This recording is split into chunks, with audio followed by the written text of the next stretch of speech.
994, 995, 996, 997, 998, 999. Oh, hello. I didn't see you there. Well, now that you're here, how about a story? Today's story is The Monkey Paw by W. W. Jacobs. Our setting is England in 1902 at the fancy household of the White family, starring Mr. White, an old retired man, Mrs. White, his wife, and their adult son, Herbert. One night, the Whites are hanging out, doing whatever rich British families do in 1902, when suddenly, who's that knocking at the door? At the door is Mr. White's old army friend, Sergeant Major Morris. Morris sits with the White family and has dinner, and eventually, towards the end of the night, he begins to relate a long and spooky story. Morris says that he has come into the possession of a magic artifact, a monkey's paw, blessed by an Indian holy man. Morris says that whoever holds the paw can get 3 wishes from it, but the wishes come at a cost. Desperate to destroy the monkey's paw, Morris throws it into the fire, but a panicked Mr. White digs it out. Morris warns White, "If you use that bloody thing, you may as well dig your own grave." For most people, that would probably be enough, but Mr. White and his family are kind of idiots.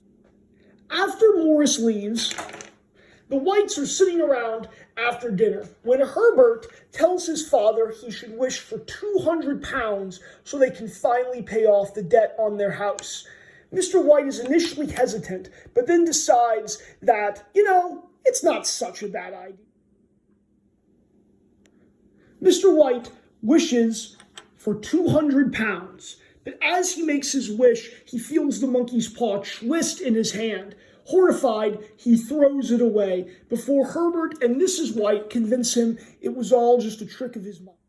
That night, as Herbert sits before the fire, he sees briefly in the dwindling ashes a horrible face like that of an old and cursed monkey peering out, laughing hideously. The next day, Herbert goes off to his job at the local factory. "Bye, Mom. Bye, Dad. See you at the end of the day." Around lunchtime, there's a sudden hard knock on the door. "Who could that be? It's so early for Herbert." "I'll go and see, darling." At the door is a man from Herbert's factory. He says there has been a terrible accident. Herbert has been caught and mangled in the machine, dying after sustaining horrible injuries. He says that while the company does not admit any wrongdoing or negligence, they would like to make a small payment to the White family in condolences for their loss. What sort of payment, you might ask? Well, £200, of course.